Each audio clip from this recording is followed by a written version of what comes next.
You're about to enter into a new world of knowledge, curiosities, and high strangeness. This is a podcast of Straight Up Strange Productions. You're listening to Mysteries and Monsters. I'm your host, Paul Bestall.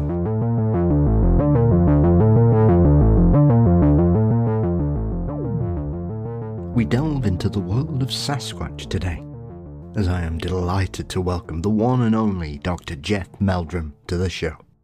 Dr. Meldrum discusses some of the cases he's investigated over the years, which includes the Paul Freeman case and some of the casts he'd received from Paul. We also cover some of the claims attached by witnesses to their Sasquatch encounters that seem to have been proven in modern investigations with great apes and monkeys. But before that, of course, don't forget you can support Mysteries and Monsters by signing up at patreon.com/mystriesandmonsters. $4 a month gets you ad-free episodes, guaranteed early releases, bonus content, and more. You can also click the link in the show notes. Thank you to Dave and Daniel, my latest patrons, and thank you to each and every one of you that continue to support me and the show through your contributions. Thank you. Mysteries and Monsters is across all social media platforms. Please subscribe to the Mysteries and Monsters channel on YouTube. You can also visit mysteriesandmonsters.com for news and episodes. The Mysteries and Monsters merchandise store is exclusively available through TeePublic. You can click the link in the show notes. Our intro and outro music are provided by the marvellous Weary Pines. Thank you as always to Dean Bestall for his wonderful artwork. The show is produced by Brennan Storr of the Ghost Story Guys, and Mysteries and Monsters is delighted to be a part of the Straight Up Strange network. And so, without further delay, let's welcome Dr. Jeff Meldrum to Mysteries and Monsters. My guest this week is probably the most well-known scientific defender into the possibility of an unknown species of primate or hominid walking amongst us, a professor of anatomy and anthropology at Idaho State University. Dr. Jeff Meldrum is the go-to resource for anyone wishing to get the lowdown on all things in the scientific realm regarding Sasquatch. Dr. Meldrum, I am delighted to finally welcome you to Mysteries and Monsters, sir. Thank you so much for the opportunity, for the invitation. Much appreciated. No, the feeling is mutual. Thank you so much. I mean, where to begin, really? You are one of those gentlemen that has been fighting the scientific corner since you were sort of pulled across, it would seem, Dr. Meldrum, into the possibilities and the ramifications of the possibilities of such creatures living here. Because as a young man, you grew up in Washington, I believe, out near Spokane, I think it was. Mm-hmm. So you've kind of been in Bigfoot Central for most of your life. And so was it surprising that 30 years later that childhood excitement of the Patterson-Gimlin film sort of finally reeled you in? Well, not so surprising that the childhood excitement was still there, but that the opportunity literally opened up and reached out and pulled me in. I mean, this youthful interest had certainly become rather latent over the years as other things vied for attention and quite honestly as public interest and as evidence didn't seem to be advancing, at least certainly not from the perspective of most lay people, and certainly not the scientific community, with the rare exception like Dr. Grover Krantz and a few others that sort of dipped their toe in the pool, so to speak. But I never really, I mean, certainly there was some influence in the ultimate direction that my research went, but I honestly did not undertake a career in the evolution of bipedalism, studying the evolution of bipedalism, in order to position myself to be ready to study Sasquatch, the question of Sasquatch. I mean, certainly there was some synergism, but that ended up just being a very fortuitous development out of the whole thing. So, I mean, and quite honestly, as when I was the interest in the possibility always sort of re-sparked occasionally, little flashes of interest and curiosity, some that were charged by current events, Some, honestly, by simply pulling that box off the closet shelf and opening it up and looking at some of the clippings and some of the books, all of which were stored away. They weren't occupying, space on my bookshelf, quite honestly, at that stage. And so when I first really got pulled in to look at this, it was out of curiosity, but with a real suspicion, a palpable suspicion that this was all just something that's been perpetuated. And now, from my very informed position, it would be a very straightforward procedure to simply point out the zipper, so to speak. Yes. And that was really how I approached it. And then, a few things happened that gave me pause and caused me to reconsider that position a little more objectively. And then one thing led to another, and it just began to snowball. And I realized that there was this body of evidence, which now I could appreciate even more, was more impactful from a point of view of someone very versed in the subject matter, and having experience, having the frame of reference, having the contextual comparative basis for interpreting some of this footprint evidence. It was that which drew me in most decidedly because of that expertise. So, it wasn't merely a rekindling of that youthful curiosity. I mean, that was an element, but it was so much more than that.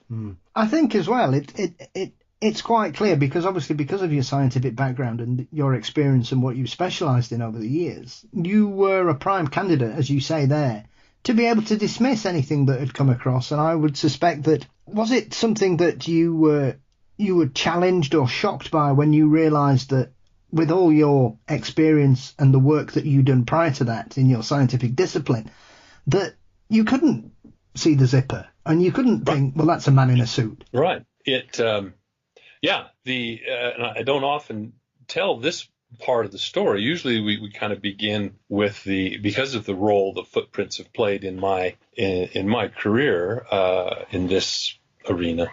We don't often talk about what preceded, what prompted me to go up there and pay that visit to Grover Krantz. And it was the infamous Redwoods video, which was shot down in the Jedediah Smith Redwoods by a film crew shooting a TV and entertainment series called Out There. And, it was the circumstances were such that it seemed like the most unlikely of situations to draw in a serious academic, one that was decidedly more skeptical, at least in leaning that direction. And so when I was asked by Richard Greenwell to help evaluate this piece of video footage that was allegedly shot down there on the Smith River in Northern California,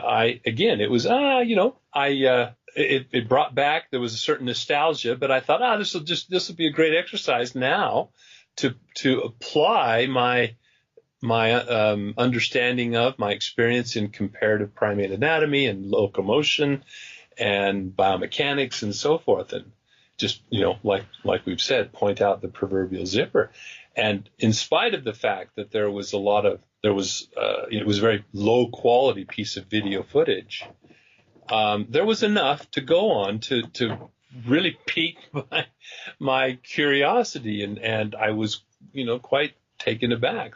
And one of the things that really struck me again, an interest in the foot, was the way it stepped. And, for most people, it's not obvious at all. But I just had this sense of the motion of that foot and its flexibility, suggesting this mid-tarsal break, even at that early first encounter of late.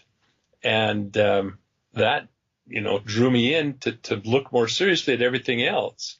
And, it was stunning. One of the exercises, and I posted this recently because someone had come across the Jay Leno interview with Anna Marie Goddard, yes, where she describes her her experience. And, he's kind of merciless Yes. in mockery of her. And she takes it, in stride very well, to her credit. But as a result of that, people started asking more questions again, because there's a whole generation that has never seen that piece of footage, probably. And it caused me to reflect. And so I went back and I grabbed a couple of images from my archives. But one of the things that really struck me is you could frame grab a still from that video and then find a frame from the Patterson-Gimlin film in which the film subject was in a comparable posture, and line those two up side by side, and disregarding the difference in scale, because we established with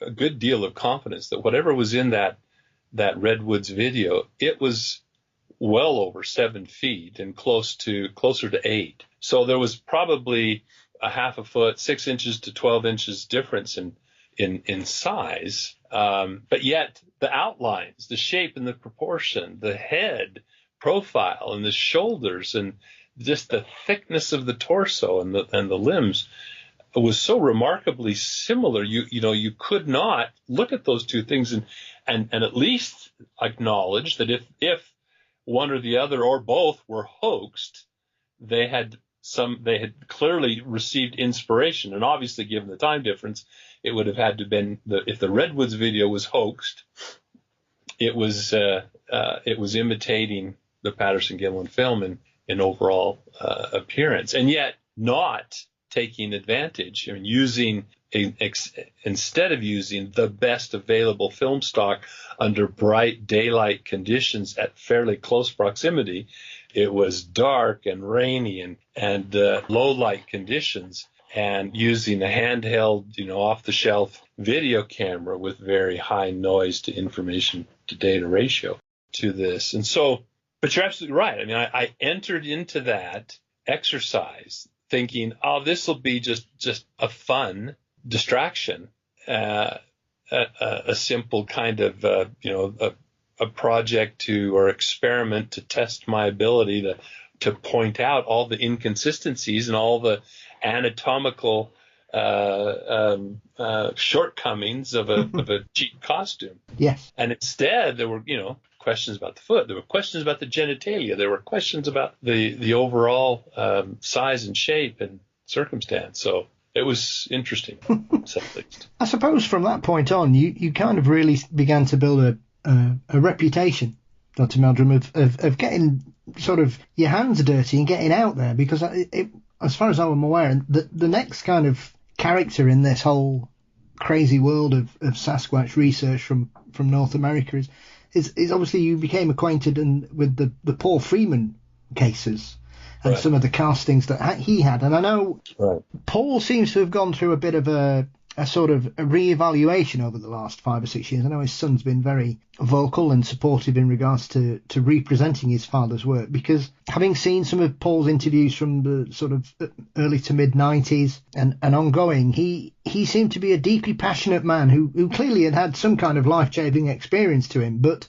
I think, as with anything in this particular field, he seemed to be a character that a lot of people focused on to try and scupper, as it were, much to their shame, I think, which always comes along. And there are numerous characters that always pop up and try and insert themselves into all kinds of stories and have revisionist histories about their being responsible for every set of footprints in the world. For you, was that the kind of situation where did it seem too good to be true, or were Paul's first few sets of castings compelling for a man of your experience? Well, they were. Indeed, they were. And I, in this particular case, there were sort of, how can I put it? Not extenuating circumstances, but there was a build-up. There was a little more backstory, and that was as we were returning from this investigation down there in the Redwoods, where we actually were on the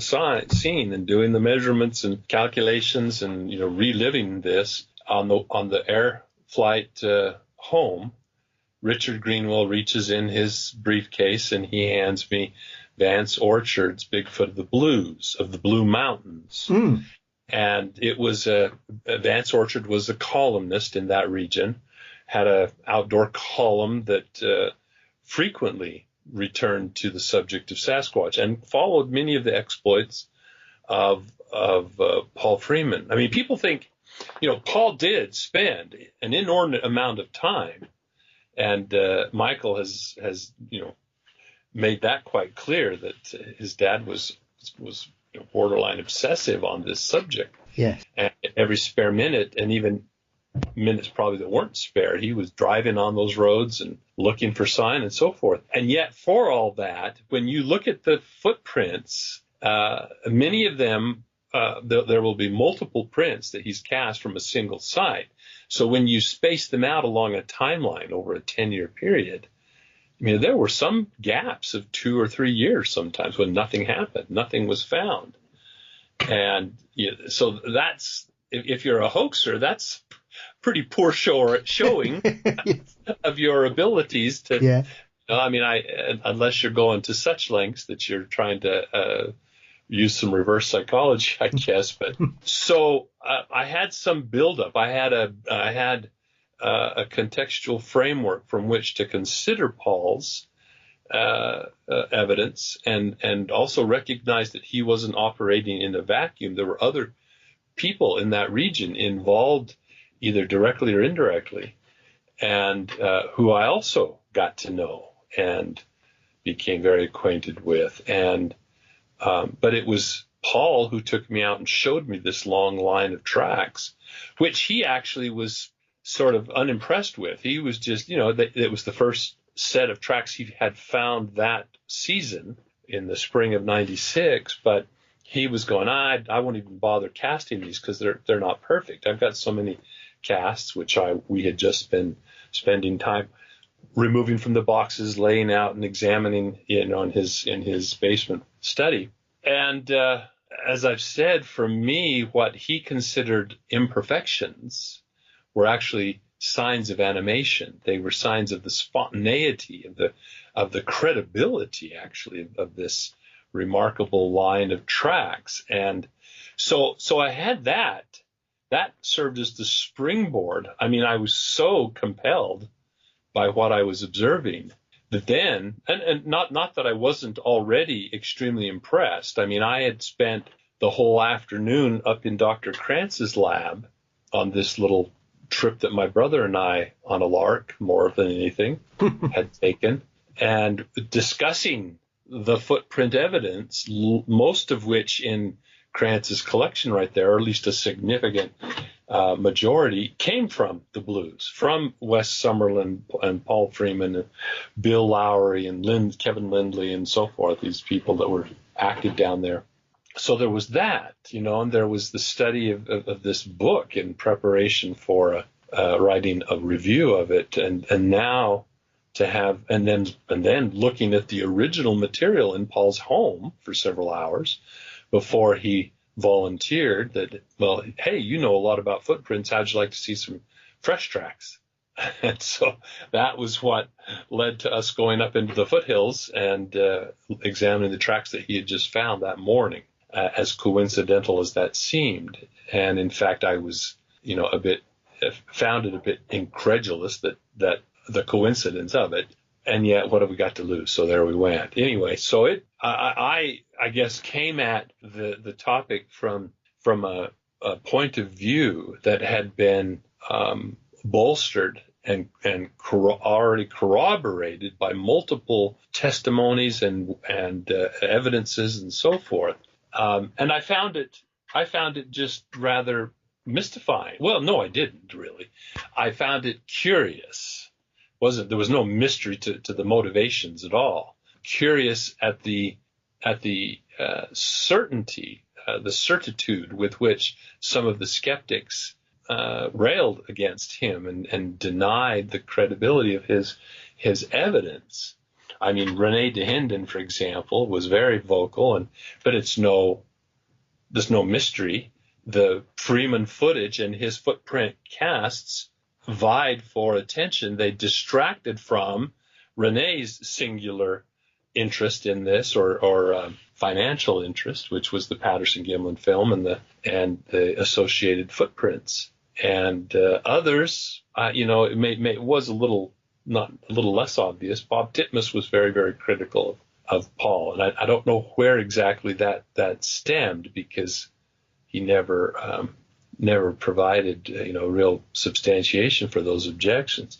Joel Harden, the notorious Border Patrol agent professional man tracker, and I emphasize that he was a man tracker, because all of his interpretation undercutting Paul Freeman's finds were clearly limited by his specialization in man tracking. He found objection in the very things that distinguished the Sasquatch tracks from human tracks, apparently unawares, in ways that are absolutely consistent and logical biomechanically and functionally for a large, heavy bipedal primate versus a human with an arched foot and a stiff-legged striding gait.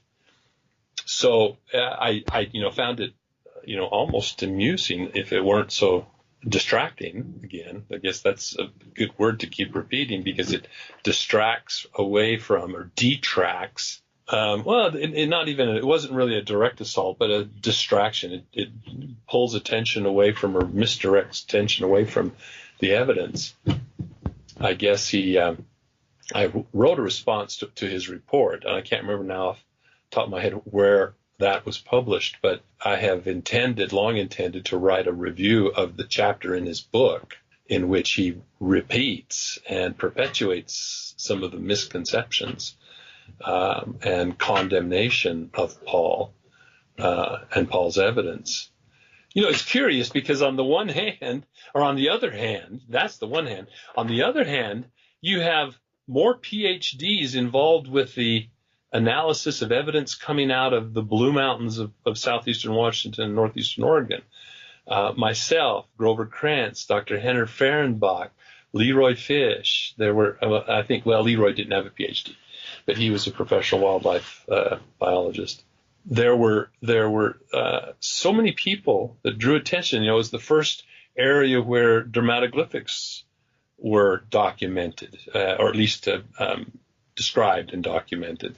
There actually was. I was aware of an incident that occurred in Idaho, a little college club, cryptozoology club, which was mentored by an anthropologist up there.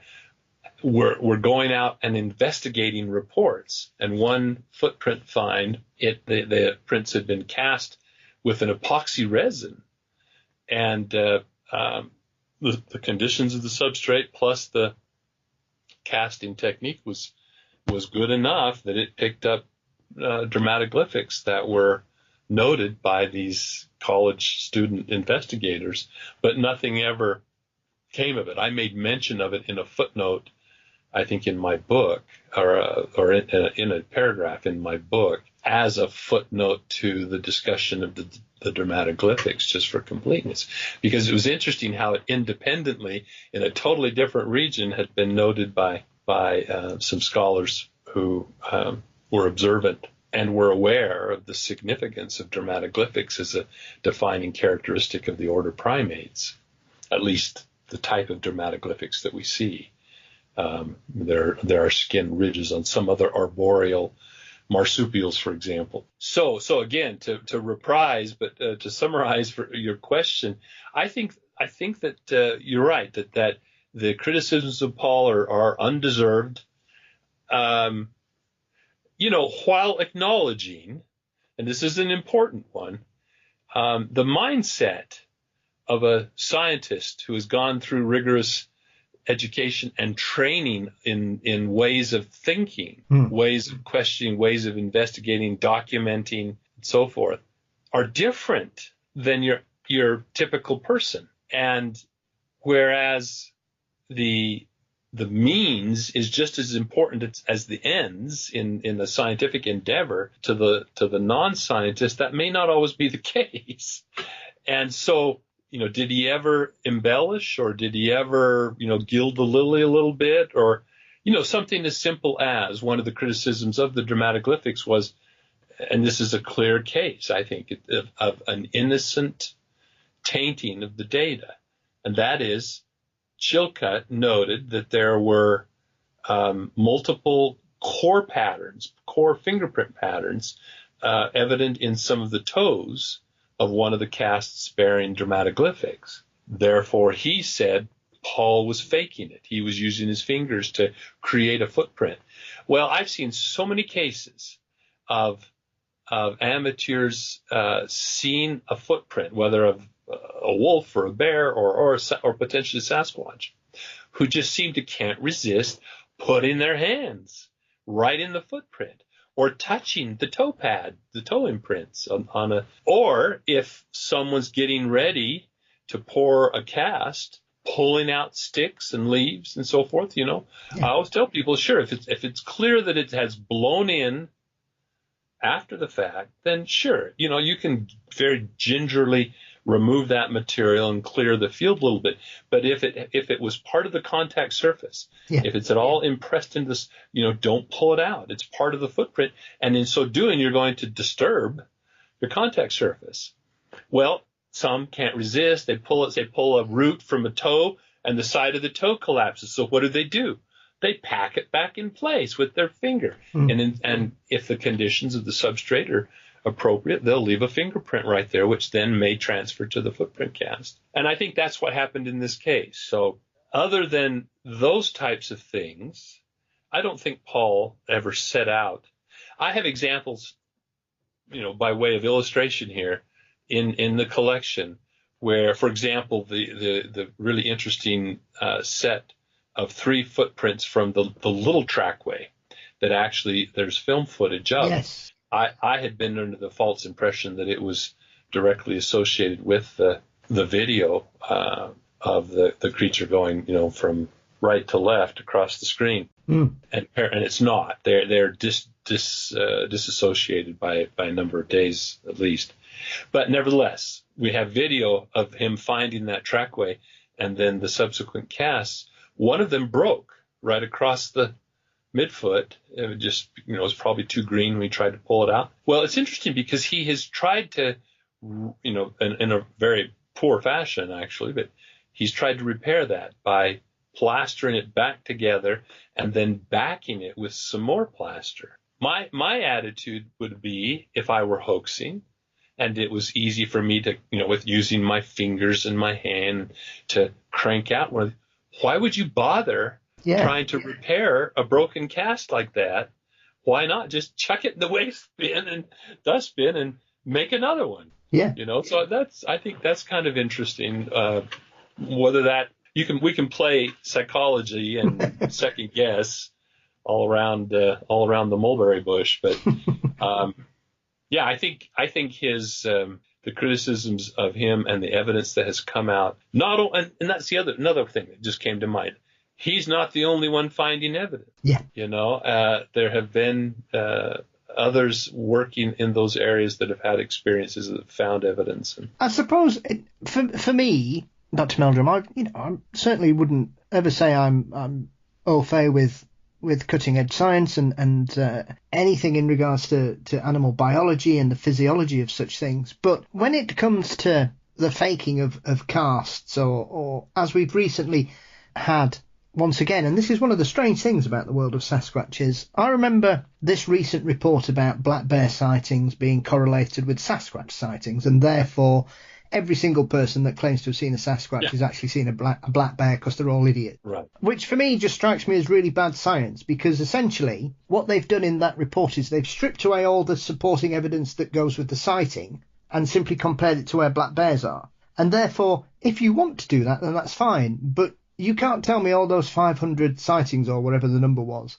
There's no data to them. And when we dive into the world of Sasquatch witness reports, it is the uniqueness of the experience that strikes the witness as the fact that they're seeing something highly unusual, something that allegedly in the modern era shouldn't exist. These people are seeing a fantasy, and yet that is what challenges them so much. And so when I saw that report, It really struck me in regards to the nonsense that appeared about 20 years ago when Ray Wallace passed away, and his family came out and said that he was responsible for every set of Bigfoot tracks found in North America, which, when you look at the media's acceptance of that, it's baffling in its stupidity, in my opinion, because I know I read some of the reports that Sanderson and Green were doing in the 60s when people were putting forward hoaxing, and they were saying they were going into areas where people hadn't been for 3-4 weeks and stumbling across a set of tracks and saying, well, why on earth would someone go there to lay some tracks in the snow, not knowing who's going to turn up, how long they're going to be there for, is there going to be fresh snowfall? It would be ludicrous to suspect that a person, or even as the Wallace family claimed to have this gang of nephews traipsing around all the woods in North America, certainly getting the steps in, if nothing else. This modern comparative survey that's been done strikes me as exactly the same kind of thing, that the media have gone, oh, well, that just proves it. And I just think, how can you accept that? I know people criticise the media in general, Dr. Meldrum, for not asking the right questions or not being rigorous enough and just regurgitating things. But even as someone with as limited a knowledge of scientific exploration and evidence, even I can look at that and say, well, that's bad science, because that survey has been completely fixed to give the result it wants. And it did. Sure. Absolutely. No, I agree with all the points that you've made, and you made them very, very well. We unfortunately are in an era when so much of scientific reporting, even when it makes the scientific category of reporting, because so often it doesn't. So often it lingers in the human interest angle. It's always the closing little wink, wink, nod, nod story of human interest. But even when it is treated by science journalism, the track record is not good. It just isn't, with very few exceptions. And there's always exceptions, of course. But you're absolutely right.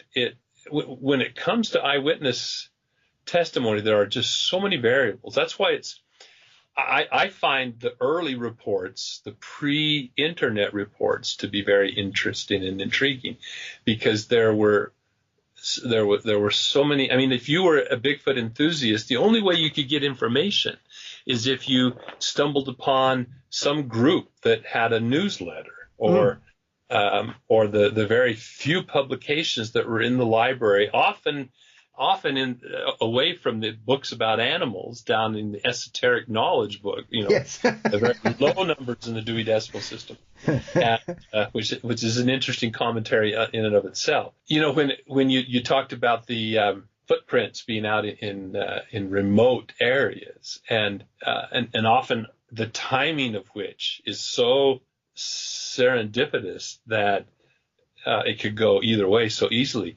There was a rash of now exposed hoaxes, and one of the interesting themes was, in all three, they had taken advantage of the drought conditions which had resulted in drawn-down reservoirs, exposing vast mud flats, which made great substrate for laying down tracks in a place where there were lots of recreationists. Out on the mud flats, there were there was one case here in Idaho that had occurred, and it was people out four-wheeling on all-terrain vehicles that across the mud flats that saw the footprints, and they had come down from one boat landing and made their way wandering across the mud flats, and then exited on the next boat landing down the shoreline. But it got some attention.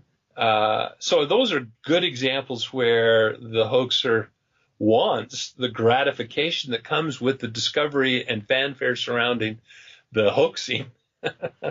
You don't invest the kind of time and effort into just a very iffy proposition of whether anyone's going to be draw attention and make a fuss over it.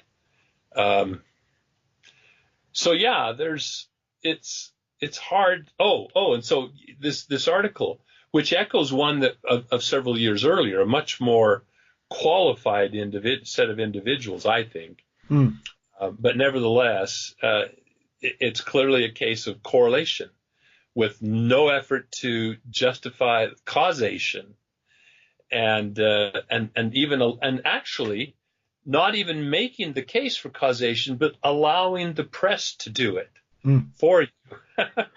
So it's interesting to look at the headlines, how they read so much more into the results, even if that was the implicit intent of the author. But the author, and there will be some reviews and commentaries of that latest paper in the Relic Hominoid Inquiry, a journal that I edit. Those commentaries will be forthcoming here shortly. I'm just, now that we're past the end of semester, harried couple of weeks, now I can settle down and focus my attention on wrapping up some writing and editing responsibilities. But if you read, instead of jumping right to the conclusions, read his introductory paragraphs. It betrays a tremendous bias and misrepresentation of fact that is already inherent in that paper. And so, it's I'm not sure where the motivation comes for that kind of an undertaking, especially when it's done in such a slipshod fashion. It seems to be vogue to be skeptical. It's almost like protesting today in the younger generation. It doesn't matter what the cause is. You just want to get out there and participate and have something to rail against with feigned passion. And some in the skeptic quarter, it's an echo chamber, and they feed off of each other's deriding.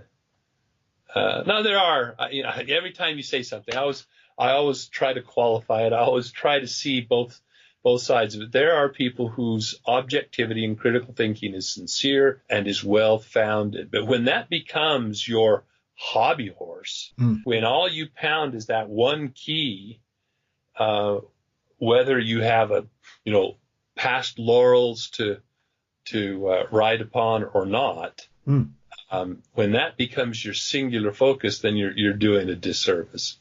Because more often than not, as we've seen, as history has shown, that the quality of argument becomes so questionable, it becomes so biased, so one-sided, and so skewed. It is just prejudicial. So anyway, it's I always try to turn it back around. I find that skeptics have their favorite missing piece of data, and they'll harp on that to the exclusion of an acknowledgement of everything else. So somehow our failure to have documented this data point, this type of evidence, or it may just simply be a physical specimen without, like in the words of Michael Shermer, the science starts once you have a body. Well, that's so inane. That is so. Maybe your viewers haven't heard this story, so let me repeat it because it's worth noting. One of my most vocal critics on campus was an instructor in the physics department, and he had an opinion on everything. He was very, very opinionated. He even wrote a column for the local newspaper, and so he pontificated or opined on everything under the sun. And I was a favorite punching bag, straw man, and his department chair was sympathetic to his point of view, apparently. And so it got to the point where at one general faculty meeting, the university president, without naming names, actually called him out and said, enough is enough. It's not appropriate for faculty to be attacking the character of one another, that we should be tolerant of one another's research interests and academic pursuits. And it was very interesting. I wasn't in attendance because of a prior commitment, but I got lots and lots of feedback from other faculty who knew exactly what he was talking about. But at one point, these guys, I think it was in shortly after the column by Michael Shermer appeared in Scientific American. And it was something like, where's the body? Where's the beef? And this was his mantra. Science starts once you have a body. Well, and so this physics instructor repeated that, and another letter to the editor came from the department chair, who chimed in as well. And of course, I was the focus of their criticism. So I wrote back in response. I said, well, this is really interesting coming from a pair of physicists. I said, show me an atom, show me a string, show me a black hole, show me a neutrino. I said, all these phenomenon that you study, you don't have a body. You don't have no corpus delicti. You're simply observing and noting the influence of these bodies on their surrounding, the trace that they leave in their environment. But you have no body. You can't point. and that I pointed out. Isn't it interesting that same description of the type of data that you're pursuing, that you're accumulating, is the same kind of data that I'm engaged with in pursuit of a body. So that kind of shut him up a little bit for a while, but it's there's such a disingenuity. It's as I was pointing out, they're so fixated on so often on one missing piece of data, and then you ask them, well, here's another example. This one I haven't repeated for a long time, so it'll probably be new to your listeners. I had been invited by a faculty member in the anthro department at the University of Wyoming to speak to his class. It was more towards folklore than it was hard physical science, physical anthropology. But nevertheless, he was broaching the topic, and basically he was trying to get at the relationship between empiricism and the non-empirical experience, the subjective basis of folklore and mythology and so forth. But he wanted me just to approach the subject as I do as a physical anthropologist. And I also was invited as part of the package to give a public presentation on campus to the campus community and the community at large. And it was very well attended, and the department chair was there. And he asked the expected question, and that is, well, where's the physical evidence? He's a forensic archaeologist, so he wants the physical trace of the existence of this creature, namely its remains. So at dinner, we were sitting across the table, and I gave him the apologist response about the taphonomic principles, which he's quite aware of, and the natural history factors of a species like this that would make population numbers very low and longevity high and deaths a rare event in and of themselves, but then all the physical and biotic factors of decomposers and scavengers and acidic soils and yada yada yada. And drew attention to the comparison to Gigantopithecus blacki, a species that is acknowledged in the fossil record, but for its 1.5 million year tenure in East Asia, we have what?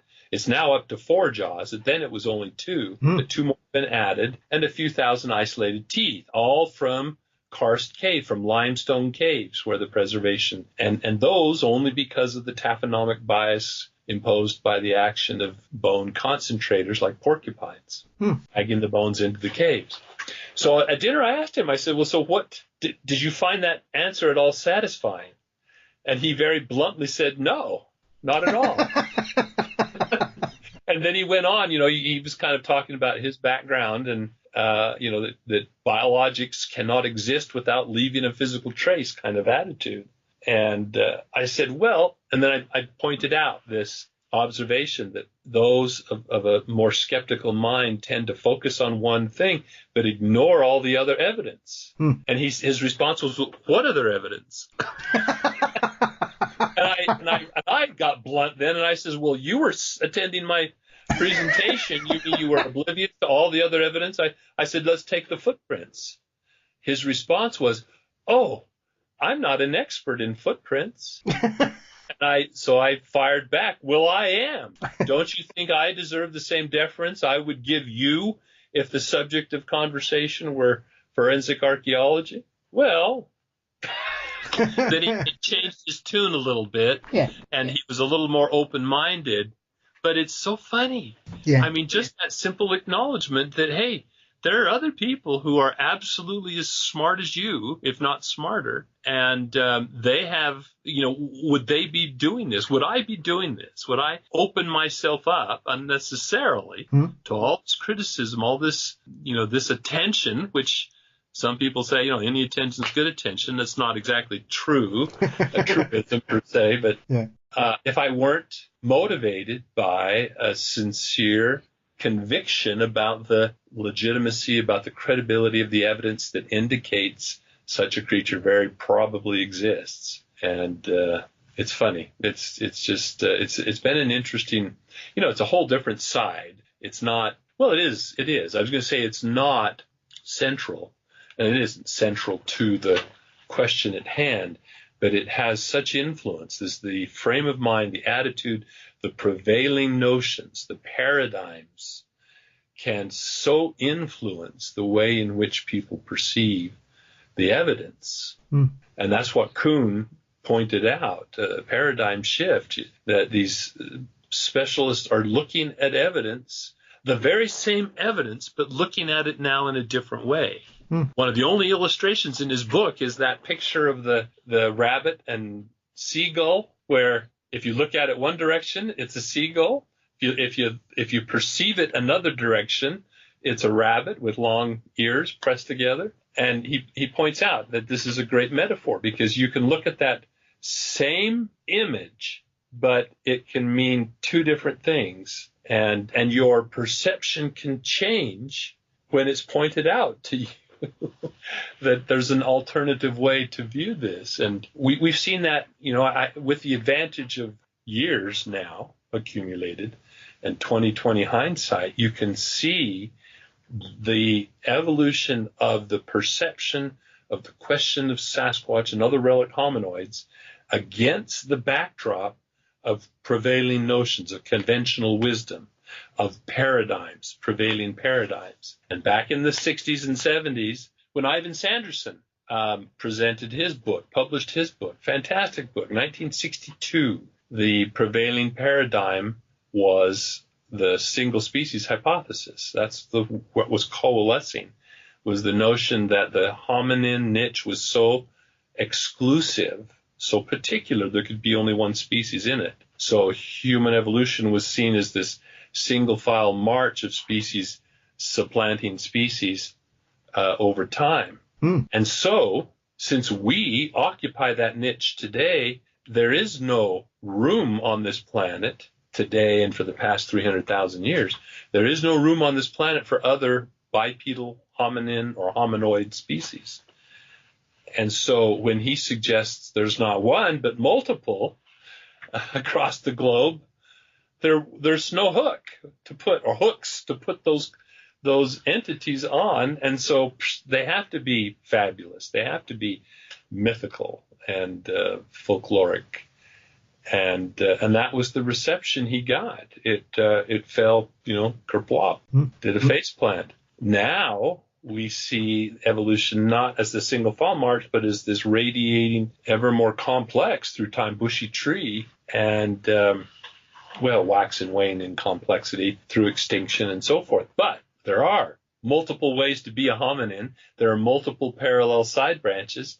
There are lots of hooks for notion of a Sasquatch-like creature with a circumpacific distribution, of a relic Neanderthaloid, of a relic Australopithecine in Southeast Asia, or maybe even South Africa.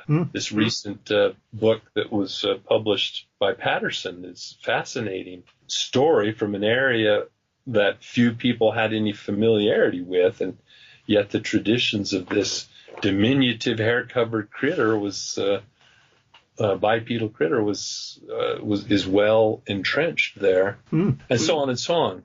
It's just that alone. That conversation alone should keep the door open, or throw the door open on the conversation, because to me that is just so fascinating how over time we've come so much about this phenomenon has actually anticipated by decades. what we now understand as conventional wisdom. But the shadow, unfortunately, casts is long and overshadows the change in attitudes. But so they're slow in taking root. It'll be a whole, as Kuhn himself said, it'll require the turnover of an entire generation before the attitude shifts notably. I mean, I find it quite surprising, because we only have to look at, as you've referred to there, Dr. Meldrum, the changes of perception in regards to human evolution from 40 years ago to what we know now. Right. Probably the two best examples are the discovery of the Denisovans, who are essentially a species that was undiscovered until 40 years ago, randomly found in a cave, I believe, the first remnants of them. And now we realise that, here's another member of the lineage.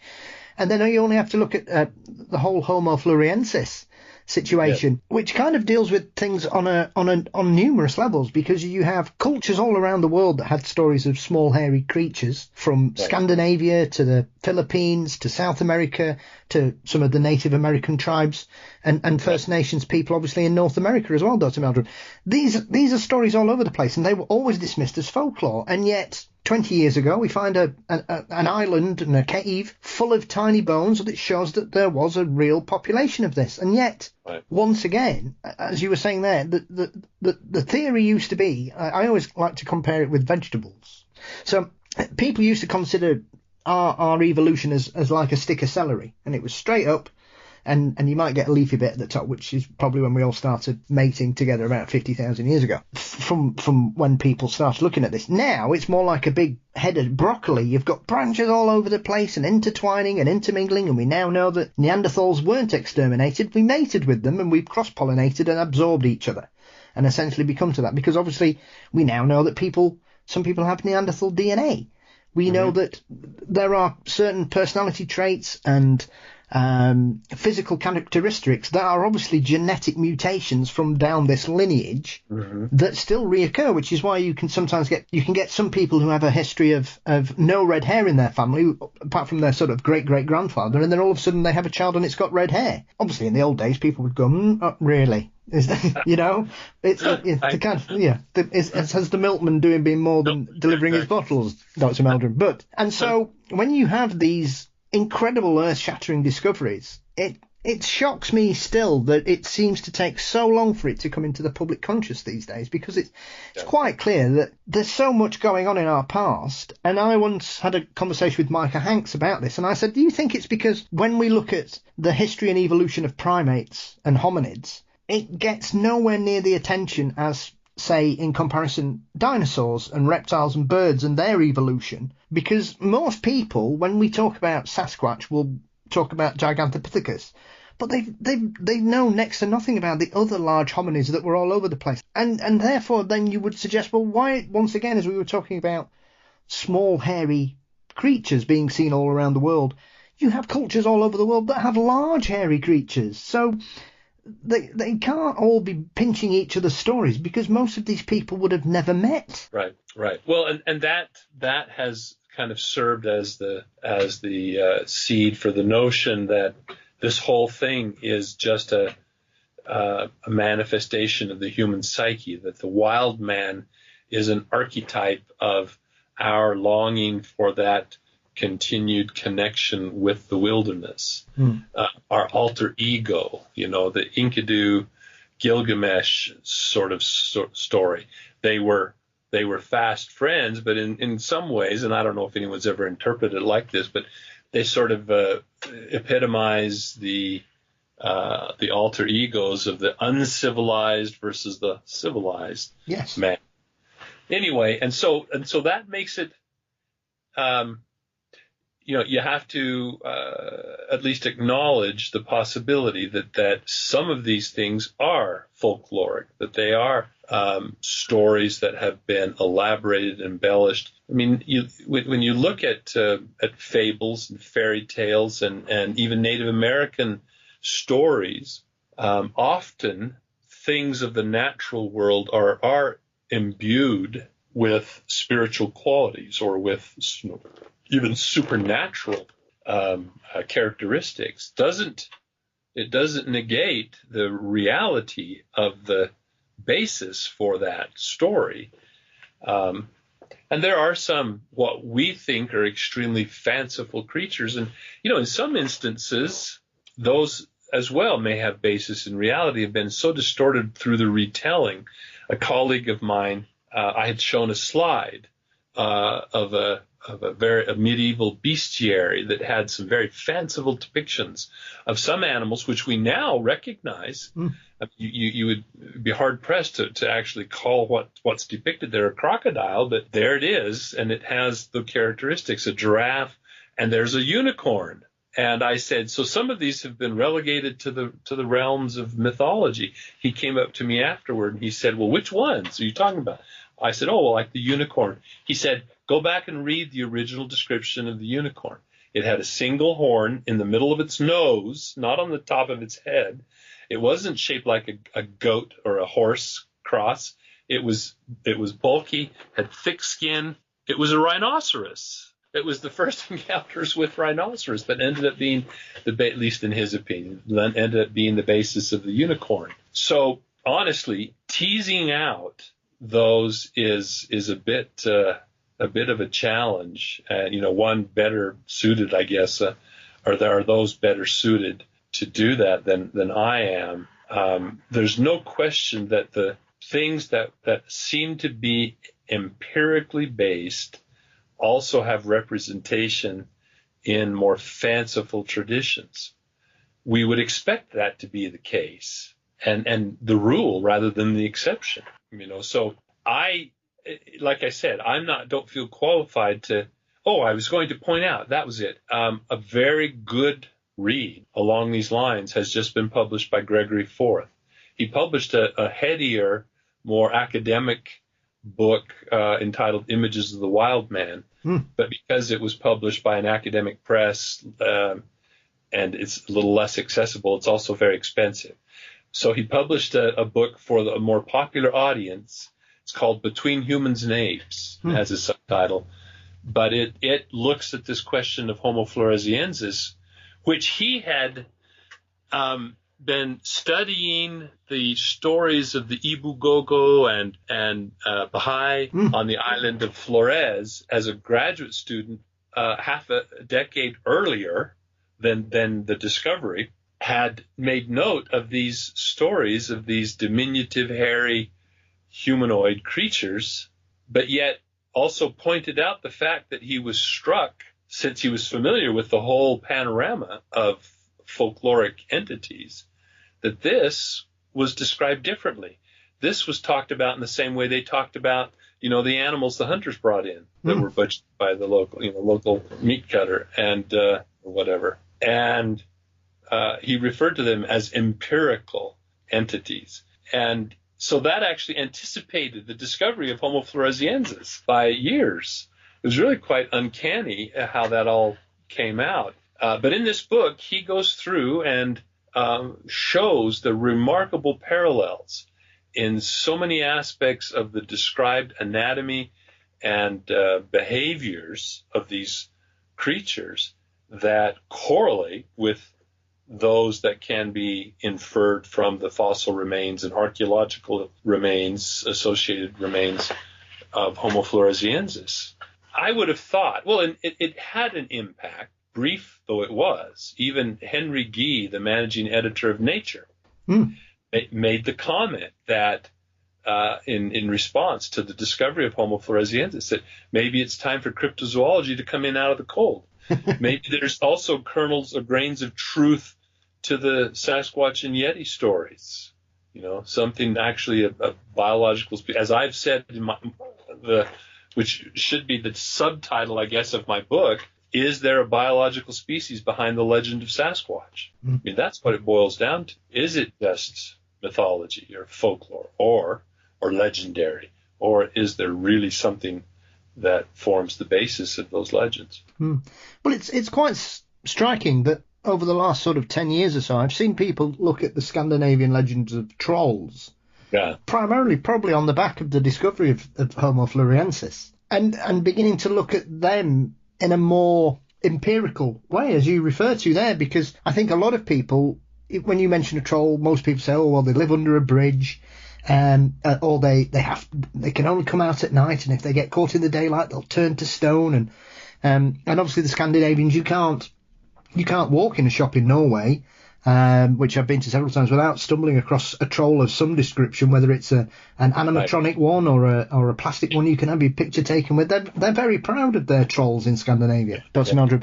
But I think as we've learnt more, I think, as you say there, it kind of points to there must be kernels of truth with these stories, because some of them are very strange in their behaviours and things. And I think, once again, when we look at some of the reports in regards to Sasquatch and other hairy hominids from around the world, there are some parallels with what we see in the Great Apes and Monkeys that perhaps the person who has a sighting isn't going to be very up to date with, isn't going to know, because I find it very hard to believe, and I don't mean this disrespectfully to the average person wandering around in the woods, that we often get these stories of people being hit with an overpowering scent or a smell, and yet we know that certain great apes, I think gorillas are probably one of the best candidates for this, that when they're under stress or they're feeling aggressive or they're looking protective, they release a sort of musky smell to kind of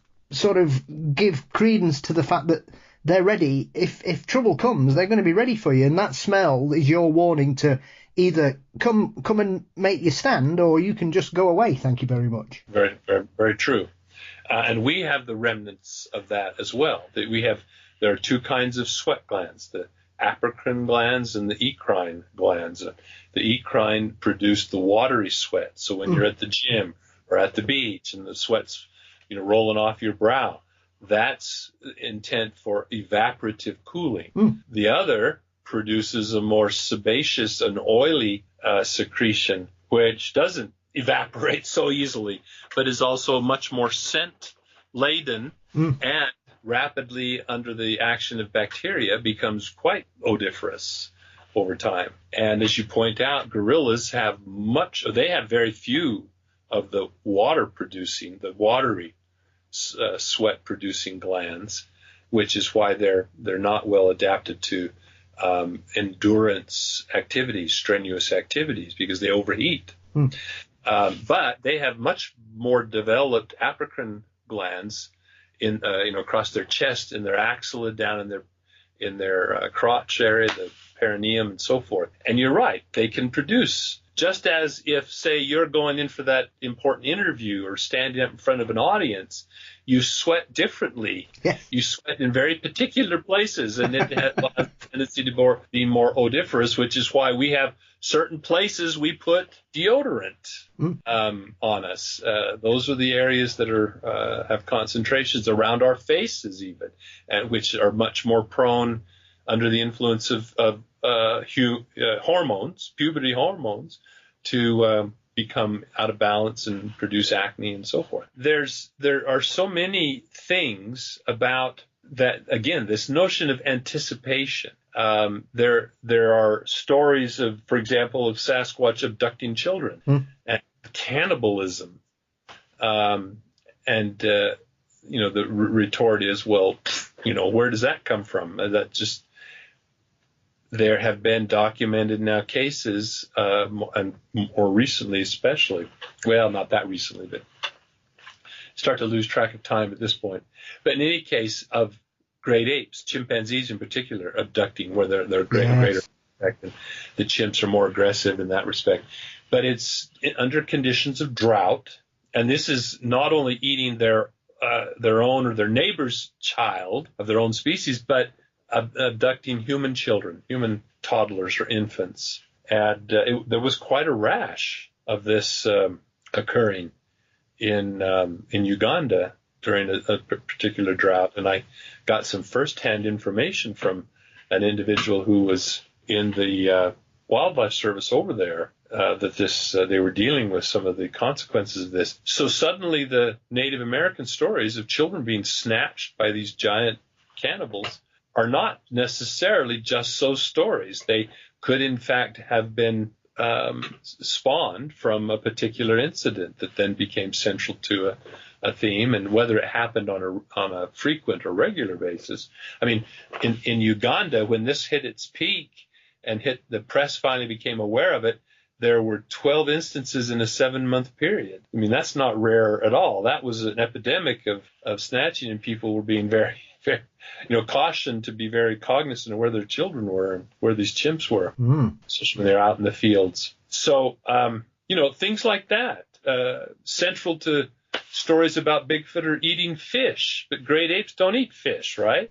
Well, if you checked every book on my shelf behind me here, not a single reference to that behavior, eating fish. And then all of a sudden, on a TV documentary, there were these orangutans eating fish that had been stranded when there was a flood. Fish had been stranded in these pools, and they came down and ate the fish. I was talking to an acquaintance of mine, Esteban Sarmiento, who I just had a chance to rub shoulders with again in Ohio recently. But when discussing this very fact with him, he says, oh, yeah, he said, the bonobos eat fish all the time. Well, they'll just get into the shallows and they'll herd these little fingerlings into the shallows, and then just flick them up onto the beach and then go and pick them and eat them like sardines. And I said, why isn't this reported anywhere in the literature? He just kind of shrugged. Well, no one's been particularly motivated. It was just such a taken for granted. But I said there's not a single piece,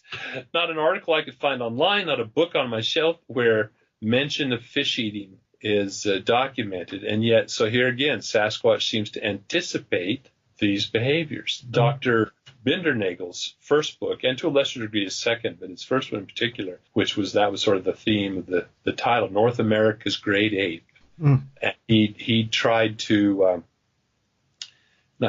he made the case that the anatomies and behaviors, as I've reprised it and rephrased it, the anatomies and behaviors of Sasquatch can readily be accommodated by those of the known great apes. And also with the caveat, you got to also always bear in mind, we're dealing with, chimps, bonobos, gorillas, and orangs, which are themselves just remnants of a once much greater diversity of apes that existed during the Miocene and through the Pliocene, and a few surviving into the Pleistocene. Gigantopithecus, that's why it sometimes has the title, the fifth great ape, because it survived well into the mid-Pleistocene, if not late, depending on some dates that you see bantied about out there, if not to the present, if that turns out to be demonstrated to be the candidate ancestor for Sasquatch. That remains to be seen, or to be determined, one or the other. But my point being that what we have today is simply the tip of the iceberg of diversity of anatomies and behaviors that were expressed in this diverse radiation of tailless great apes. And so when comparing Sasquatch, I think it's a great exercise to draw analogy to the anatomies and behaviors of the great apes, but recognize that if there is something that seems inconsistent, that seems anomalous, it may very well find correlation in other extinct members of that radiation, which had members that inhabited a diverse spectrum of habitats, locomotor adaptations, dietary specializations, etc. Well, I mean, as we had this conversation last week, the news came out that they'd found that orangutans were using plants as medicine, which was one of those things that people have suspected for a while. And as you were referring to there about apes not eating fish, I mean, that famous picture of that orangutan that's created a harpoon leaning over the river. Right. Spearfishing. Right. We've realised that chimps have started to use tools, and I don't think it's that they've just started to do this. I think we sometimes perceive that we know everything about the world around us, Dr. Meldrum, and I think, especially when it comes to animals, with the greatest of respect, we've been filming them for 60, 70 years. Prior to that, we had random people who would go and study them for periods of time, but it wasn't usually the people that lived there. They would be people from Europe or North America or other such places, whereas the locals were probably ignored or their sort of first-hand knowledge was dismissed as perhaps tall tales. And now it seems every sort of few months we get even more clarity and clarification on the intelligence of apes and monkeys from around the world that 10, 15 years ago would have been inconceivable to some people. Yeah, absolutely. Absolutely. Our understanding of the natural history and behaviors has grown tremendously. And I think, as you point out, people have begun to realize that contrary to sort of the Victorian notion of the gulf between humanity and nature, that we are not, well, and even then the idea was suggested, we are a part of nature, not apart from nature. And the differences we observe are differences of degree, rarely differences of kind. I mean, sure, there are some benchmark thresholds that have been surmounted by the human species, but there's so much similarity. I mean, that's why we find such interest and even entertainment in our own reflection seen through a glass darkly, so to speak, or like a distorted reflection in a circus mirror. But we see so much of our behavior. And as you point out, I mean, even with the medicine, I mean, how many of us have seen, our dog when suffering from a bit of indigestion, or a cat? I've seen cats do this as well, go out and chew on the grass. Yeah. And then shortly thereafter regurgitate everything that was giving them a sour stomach. I think that the behaviors, certainly there's not the thought process going on about, and even humans, I would maybe give humans too much credit, because it's just give me the pill that's going to make me feel better. We have no understanding of the mechanism by which that occurs, or why it happens. But the animals have learned remarkable behaviors.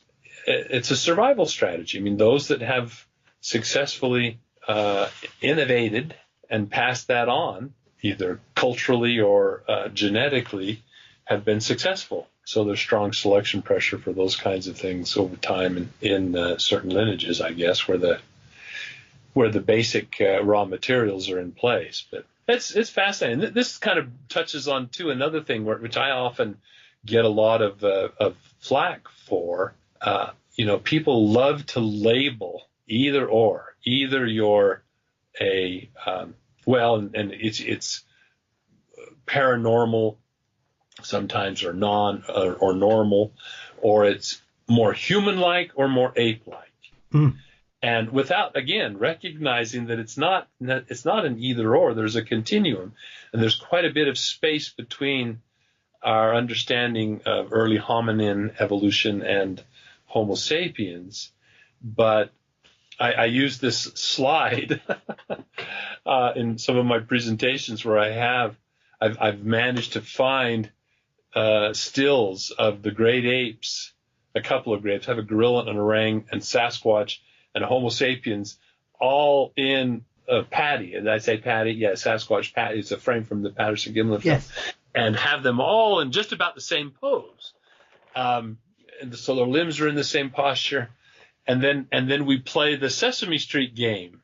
And I ask, which of these things is not like the other, And when you take into account the most striking difference in the Sasquatch, these other two apes are capable of adopting that posture, walking on two legs, but their limbs and their pelvis are decidedly distinct and different. And in that regard, the Sasquatch, with its longer limbs, shorter pelvis, rounded buttock, bears more striking resemblance to humans. But in every other respect, including the lack of the swimming trunks, which is representative of the lack of material culture, they represent, or they're consistent with a great ape.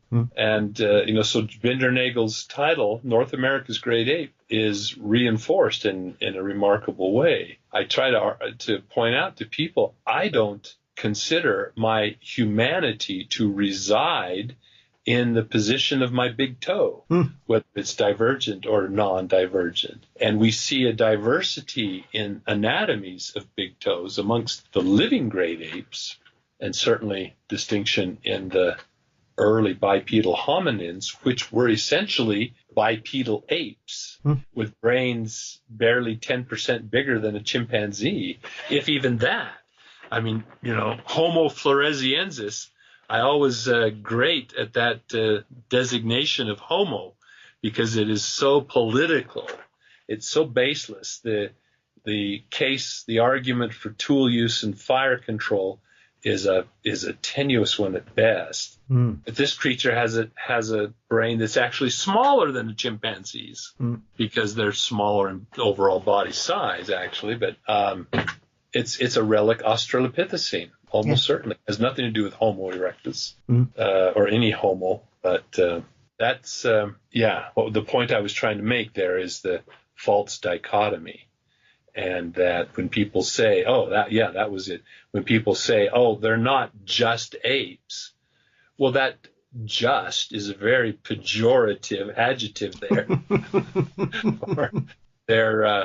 People that's used by people who have never had any study of or close firsthand experience with great apes, probably not even with other animals. People who don't have pets don't, because that's the point I wanted to make, is we're beginning to realize, for centuries, Western culture looked at animals as just kind of automatons. They're just mechanical things that go through the motions, but they have, at least we gave them no credit for thoughtful reflection or cognition or emotional responses. But if you've had animals, dogs or cats, or even I had a toad that was so responsive. Well, people could argue, well, an amoeba will react to light and dark. They're reactive. Yeah. But I mean, this toad he would recognize when you came in the room, and he wouldn't react the same to all people when they came in the room.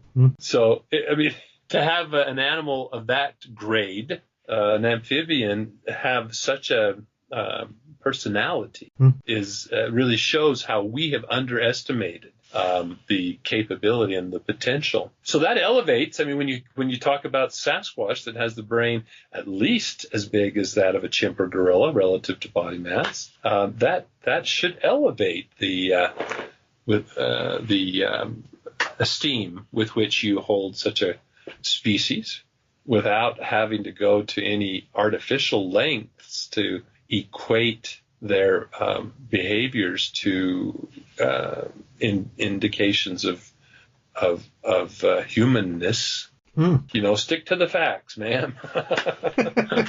Just the facts. Well, absolutely. And I think if anything, it just shows us that often the perception is also that when it comes to certain scientific disciplines, they are inflexible. They are bonds that cannot be broken. And yet, as we're speaking here, and we're talking about some of the things that have been discovered in recent years, Dr. Meldrum, it's changing people's perception. Science isn't like that. It's probably one of the most flexible things in the world because knowledge changes the concepts. And that applies to all the scientific disciplines, does it not? It does. It does. I mean, obviously, some are more. Well, I have to be careful here.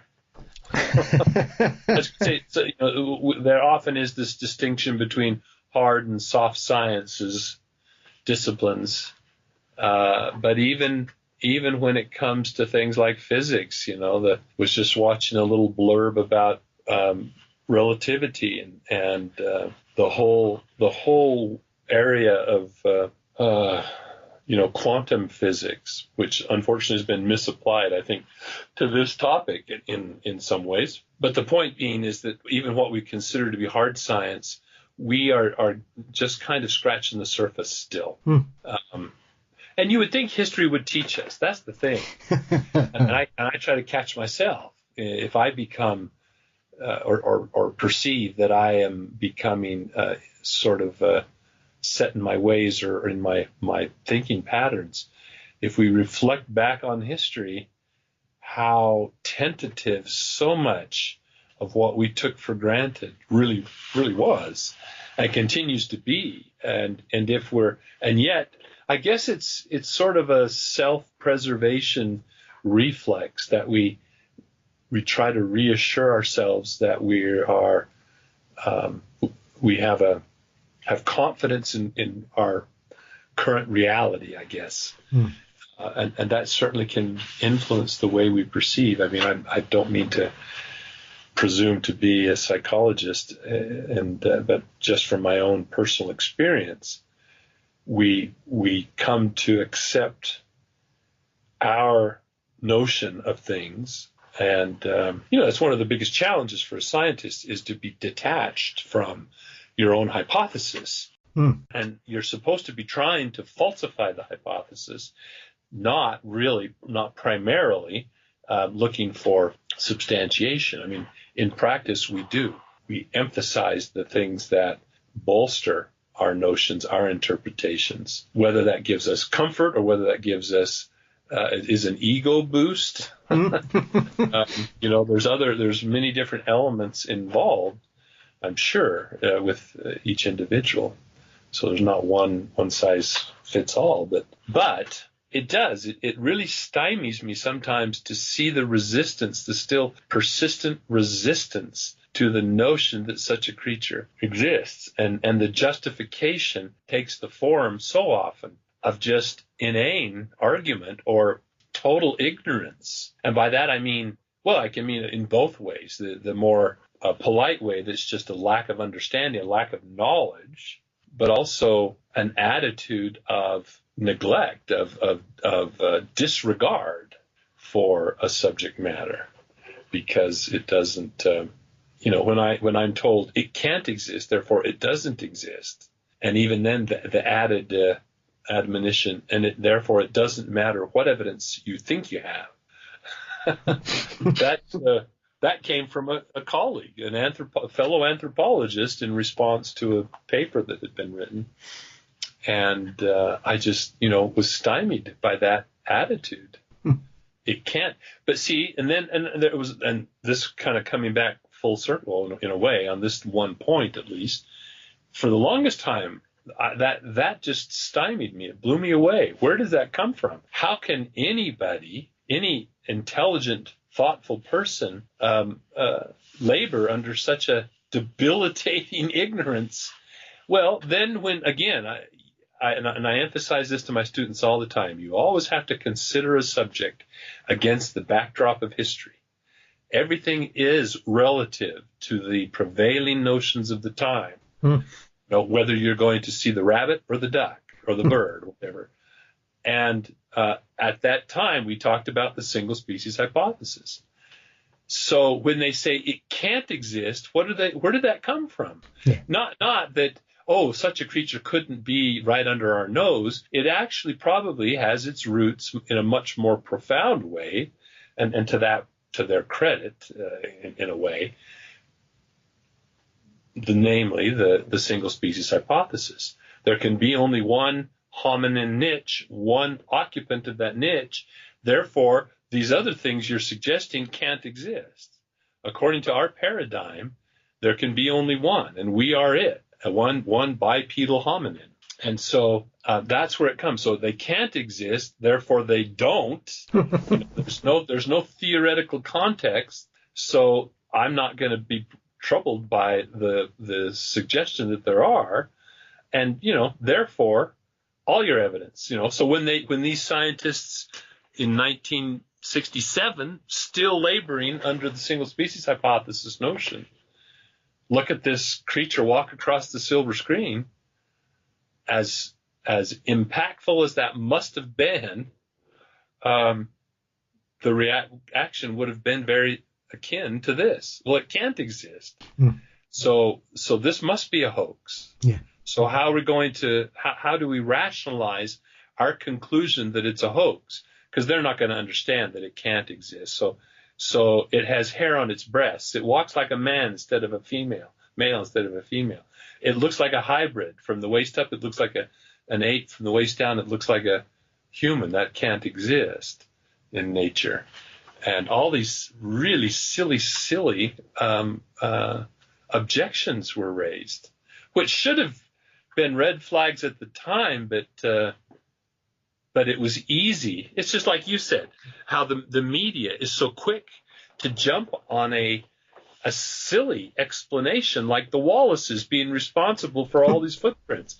All these tracks have been made by carved wooden stompers. Yeah.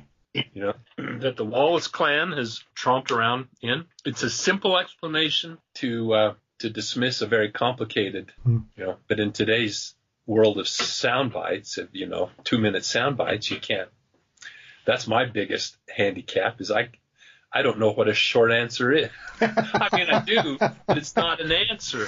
It's just a short statement. But how do you answer something unless you go on and on and on? I mean, unless you understand the context and the historical background and the philosophical underpinnings and all the potential variations of interpretation. Yeah. There is no such thing as a short answer. So that's intriguing. The whole thing is a fascinating topic. Yeah. Well, I think the last thing I want to touch on before I let you go, because I could sit here for 10 hours and speak with you. Sure. I'm sure we've both got better things to do with our time than speak to each other. So. Well, other things, not better things. But It's very kind of you. Obviously, your big project this year is you are doing a sequel to your fabulous book. This is coming out working in conjunction with legendary producer Doug Hychek, obviously responsible for Monster Quest, which you appear on several episodes, Dr Meldrum. Was this a natural thing to do for you both in regards to following up? Because, as I mentioned earlier, it's a wonderful book. You are a very well-respected member of the Sasquatch community across the entire world, really, Dr Meldrum. And therefore, when someone like yourself announces that they're doing a new book to such a wonderful tome that you released several years ago, was this built on everything that's come since then? Because we have had some great strides when we look at some of the newer characters that have got involved in this and the work that's going on in places like the Olympic Peninsula with the guys up there. Obviously, you've got the certain secret locations that people are doing some real groundbreaking work in there. You've got some newer members, people like Amy Boo and Shelley Covington Montana, who are using a lot of tracking and nature knowledge to bring to this, because often a lot of people, with the greatest respect, who go out there on the hunt for Sasquatch don't come at it with a lot of knowledge in regards to flora and fauna and other things around there, and they may miss things that may indicate a better and more substantial case on top of everything else that we've had so far. So for you guys, did it seem like a natural thing to do a sequel? Oh, yes, I think so. And I'll have to go back to the broadcast of this and take notes. That was a great list of things to include in the. That was great. Well, and it shows how much has happened in the past. What has been a couple decades, but 2006. So what is that? 17 years. Yeah. 18 years. Yes. I mean, at one point I had wanted to do a revision, a second edition, to try to expand upon so many of the lines of evidence that in which great strides had been made. And as you point out, there are so many interesting elements. So obviously this is, and then I got sidetracked. Because there was some resistance from the publisher about revised editions and so forth and so forth. And then I thought, well, I want to do the, what in my mind was this, not the sequel in terms of a revised edition, but to expand the scope. Because so often I get the question, well, what about, for example, the Yeti or the Homo floresiensis? How do those relate to Sasquatch? And I actually wrote my second field guide is a guide to relic hominoids of the world. It is a shrunken head, an abstract of what the intent was, and I was well down the road on that. I mean, it's just on the back burner right now, about half done, simmering. And my lab has one whole bench covered with banker's boxes filled with my documentation and collected files for that book alone. But then Doug came along with this notion of doing Sasquatch Lizard Science 2.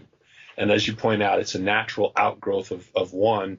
There have been lots of not only new personalities, but new technologies, new techniques that have potential for the execution of field investigations.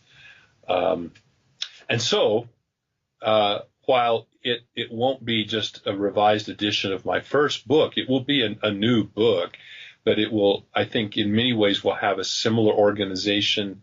There will certainly be references to and continuation of the themes established in those individual chapters, each of which focused on particular types of evidence. We may have to add a chapter or two, but to try to bring it up to speed, and especially as it comes to methodology. I think with the advent of more in-depth, for example, acoustic analysis, with the rapidly improving methods of environmental DNA, with drone technologies, and combining that with thermal imaging, with greater penetrance, greater ability to see past the tree canopy. Those things are going to be what take the investigation to the next level. Not just boots on the ground and camera traps and not that I employed some of those techniques, wood knockers and parabolic dishes and so forth. I mean, all those things have their place. Those kinds of data are still useful. I don't want to discourage anyone from collecting that kind of data. I mean, even things like now having an iPhone Pro with LiDAR and software photogrammetric apps. I just posted one on my Facebook page that the folks down in Florida had captured a footprint, and I posted it. And I mean, they certainly weren't the first, and they won't be the last, but there was some good discussion about the application and the practice needed and so forth, that I thought it would be a good stimulus for discussion of that technology. But the days of plaster may be numbered, thankfully, as we have. But that's going to raise all kinds of additional questions. I mean, certainly in this digital age and in AI, and especially with a audience that is perhaps more susceptible to things, less discriminating than some sources of information, which seems to be examples of repeatedly online. But anyway, so I had a major setback, as you might be aware. Yes. Lost about 4 months when I would have been working on this project. And even now, this past semester, still wasn't really up to speed, although I've been continuing to collate and organize, written several chapters. And it's fascinating, too, how the inexorable forward march of knowledge bears on many of these things. So, for example, I was working feverishly on the vocalizations chapter. And in my review of the literature, it's now been demonstrated, as I had predicted, that gorillas do in fact produce infrasound. Yeah. And it does involve the inflation of their air sacs. There was a CT study, a fantastic CT study of the orangutan, exploring the extent of these these extra laryngeal air sacs, which are most developed in that Asian ape lineage. And that raises some interesting questions. We don't know the derivation of Sasquatch. If it is from Gigantopithecus, then it would have close affinities to the Asian radiation of apes. If it's a more recent hominin, then it probably has greater affinities to the African apes, which by all appearances, that seems to be more the case. The very distinctive facial features of an orang. But then again, so you've got to be careful. Every time I do this, I have to always check myself. Yeah. Is we have one representative, two species, but two closely related sibling species separated on islands that represent the Asian apes, and we have bonobos, chimps, and gorillas, of which we can slice and dice a little bit, that represent the African apes. So just as you wouldn't define the human population, its diversity of appearance, facial structure, by just plucking someone up from Tonga and someone from Korea and comparing their facial features and saying, oh, well, that's the range of variation we see in Homo sapiens. We have to be careful. But nevertheless, I mean, when it comes back to the vocalizations, I think there's a pretty strong inferential case to be made by analogy that Sasquatch will eventually be demonstrated to have significant extralaryngeal air sacs that support its habit of very raucous, loud calls that it uses to space itself as a population and or attract potential mates as appropriate, timing-wise. So anyway, my point, again, my point was in writing that chapter, and I'm sure this will be the case with each and every chapter, a lot has happened in the past 18 years, and advances have been made in knowledge. It'll be interesting to see how some of the hypotheses or some of the propositions laid out in some of the other chapters as we get into the review of the contemporary literature and opinions of other experts, and hope to garner or to recruit the participation, by interview or whatever, whether in the documentary or not, of other experts, just as we did, as Highcheck did in the first production. Expand upon these themes and make the case even stronger. I mean, that's an interesting point you bring up about the air sacs in orangutans, because obviously for a lot of people who investigate and delve into the history of hominids, obviously the closest one to the orangutan is the orang pendek out there in Sumatra, which is described as being a very similar colorization. Obviously spends more time on the ground than perhaps the orangutan relative. I know some people have postulated they think it may be a species or whatever similar that we've lost track of, and it's only, as you say, once again, locals consider it part of the natural fauna. As far as they're concerned, it's a real creature. It's not a mystic legend or anything like that. But off the top of my head, I can't think of any reports of that particular creature being involved in incidents of infrasound, as we do get with say, Yowies and Sasquatch reports. So that would be interesting. The next time I speak to my friend who's gone looking for the orang pendek several times, Dr Meldrum, I'm going to ask him about that, because that's something we've never really touched on. So that's an interesting aspect of it, because, like you say, if that's something that we can see in Asian members of the ape family and also the African members of the ape family, then surely you would suggest, if we are looking at similar lineages, that would apply to hairy hominids on different continents as well. As we were saying earlier, is this one of those situations where perhaps all of them have this ability?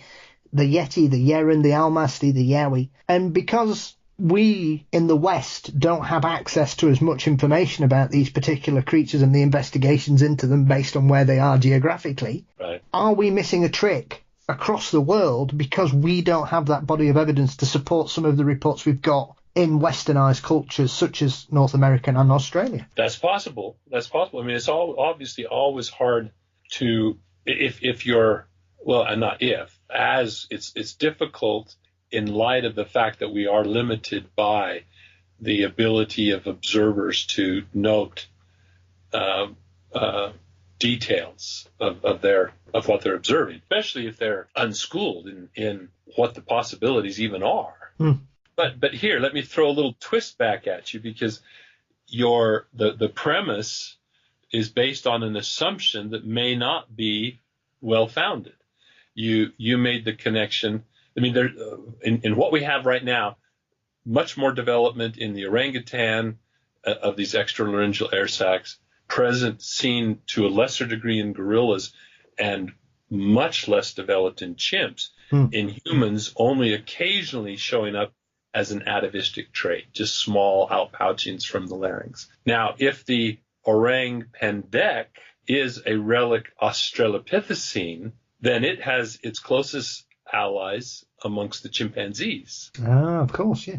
the orangutan. Yeah. So right there might be the simplest explanation. The other would be you arrive at that point by evolutionary convergence, and that is something about the social behavior. Maybe the orang pendek is more gregarious, like a chimp, and which doesn't rely on the loud calls. Gorillas, to a lesser extent, chimps defend their territory more by physical interaction, physical displays, whereas the gorillas protect their harem and keep pretenders at bay with their guttural calls. And that reflects to the potential interloper the size, the strength, the age, of the potential competition that you might be facing up to, because it's hard to kind of size up your quarry in a dense jungle. Yeah. The orangutan, on the other hand, also likewise. I mean, the real distinction in the behavior of the orangutan versus the gorilla monopolizes the harem. The orangutan occupies real estate. The females, when solitary females come and seek out the dominant male when they are receptive, it's time to reproduce. And that can be quite a time interval of years, 4 to 7 years between births. Yeah. So that might explain why there's been strong selection for the very elaborate pouches in air sacs in the orangutan because of that reliance. So the opposite being the case, if the opposite were the case with the orang pendek, then there would be strong selection pressure for the reduction of, or as in humans, elimination almost of those. So that's interesting. I mean, that's the point that we always have to kind of couch our inferences in the possible scenarios. And as I said, I think the best explanation for a diminutive bipedal hominin, I mean, we know that Homo floresiensis anyway.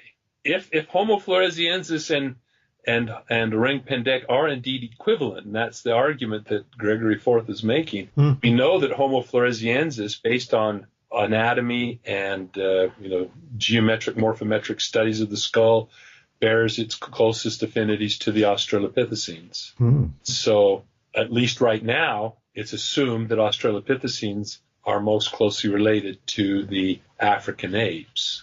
But even that might have individuals. I mean, there was a camp, and it was represented in the academic circles by Jeff Schwartz, but there were other enthusiasts kind of that jumped on this bandwagon that Australopithecines were actually more closely related to orangutan, and they were our closest. And this was back before we had the whole Human Genome Project and the Chimpanzee Genome Project, and had the very extensive genetics that now, for all intents and purposes, have conclusively demonstrated our closest affinity to the African apes. So there were still arguments that were being made, sometimes on the basis of very superficial or even primitive traits that really weren't good indicators of a unique relationship between humans and orangs. When I was a graduate student, this was kind of had become popularized. Jeff Schwartz, I'm sure I've still got his book right up there on my top shelf, wrote both a popular and edited an academic collection of academic papers on this topic. But so it's you have to be cautious. I guess the take-home message: you have to be cautious about drawing conclusions. This is where we're still in the hypothesis generating phase of much of this. And so that's the fun thing about this book, is it provides the opportunity to generate these alternative hypotheses and then marshal the evidence.